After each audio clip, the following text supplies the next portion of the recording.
మీ business ఏదైనా మీ ఊర్లో promotion చేయాలంటే అది సుమన్ టీవీతోనే సాధ్యం. ఇప్పుడే సంప్రదించండి.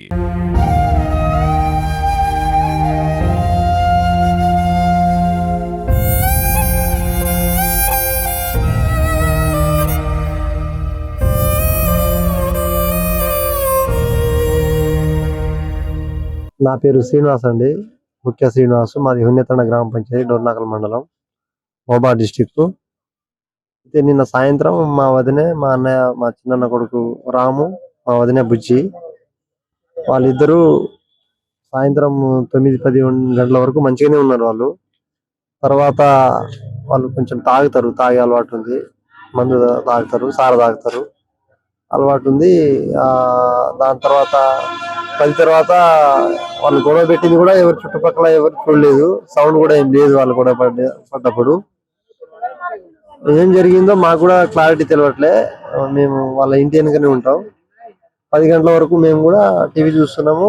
గొడవ సౌండ్ ఏం లేదు. మేము కూడా అంత అబ్జర్వ్ ఏం చేయలేదు. వాళ్ళ చుట్టాల్లో బోడటే తండలో మ్యారేజ్ అవుతుంది నిన్న రాత్రి. అయితే ఇక వాళ్ళు అక్కడ వెళ్ళారేమో అని మేము కూడా అంత వాళ్ళకు కాన్సన్ట్రేషన్ పెట్టలే. ఇంటి పైన మ్యారేజ్ దగ్గర ఉంటారేమో అనుకున్నాం మేము. రాత్రి ఏ సమయం కూడా జరిగిందో తెలియదు.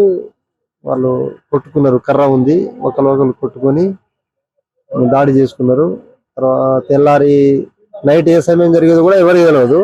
తెల్లారి 2 గంటలకు, అంటే మధ్యాహ్నం 2 గంటల సుమారు ఆ టైం సుమారులో మా అన్నయ్య స్పృహాలో నుంచి బయటకు వచ్చి తలుపు తీసి బయటకు వచ్చింది అన్నట్టు.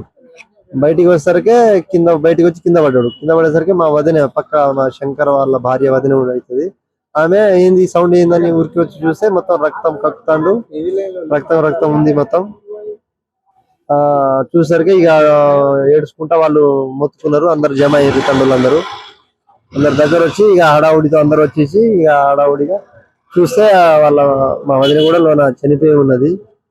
అప్పటికే ఆమె కూడా గొంతు కలిగి మరి చాకు ఉన్నది పక్కన. వాళ్ళ ఇద్దరు గొడవ పడ్డ తర్వాత లోన ఏం చేసుకున్నారో ఎవరికి మాకు కూడా తెలియట్లేదు జరిగిన విషయం ఇది. తర్వాత అంబులెన్స్ వచ్చి పోలీసు వాళ్ళకి ఇన్ఫర్మేషన్ ఇచ్చాము. అంబులెన్స్ ద్వారా మా వదిన ఆల్రెడీ అయిపోయింది. అంతా అయిపోయిన తర్వాత వాళ్ళు చూసుకున్నారు. పోలీసు వాళ్ళు వచ్చి ఆమెను ట్రీట్మెంట్ కొరకు మా అన్నయ్యను పంపారు ముందు అంబులెన్స్ లో. తర్వాత ఎంక్వైరీ చేసి పోస్ట్ మార్టం మార్చిలో ఈరోజు నైట్ మొబైల్లో వేసారు. అనుకోకుండా జరిగిన ఘటన ఇది. ఎలా జరిగిందనేది కూడా మాకు కూడా తెలియని విషయం ఇది. ఈ మధ్యాహ్నం సుమారు 1:30-2ంటికి ముఖ్య రాము అనే వ్యక్తి ఇంట్లో నుండి బయటికి వస్తుండగా పడిపోతుండు. ఇంతలో పక్క ఇంటి వాళ్ళు చూసి కేకలేగానే మేమందరం చేరుకునేసరికి భార్యలోన మృతి చెంది ఉన్నారు. భర్త మ్యాక్సిమం మొత్తం దెబ్బలతో తగిలి బ్లేడ్తో ఉండేసరికి తీసుకొచ్చి నీడకు పడుకోబెట్టడం జరిగింది. తరువాత కాలంలో మేము అంబులెన్స్కి ఫోన్ చేసి పిలిపించి స్థానిక పోలీస్ స్టేషన్ సమాచారం ఇచ్చి అతనికి హాస్పిటల్ తరలించాము. మాకు ఇప్పుడు ఘటన ఈ గొడవను చనిపోవడం రీజన్ ఇప్పుడు దానికి సమాచారం అనేది మాకు కూడా అంతుపట్టని విషయం.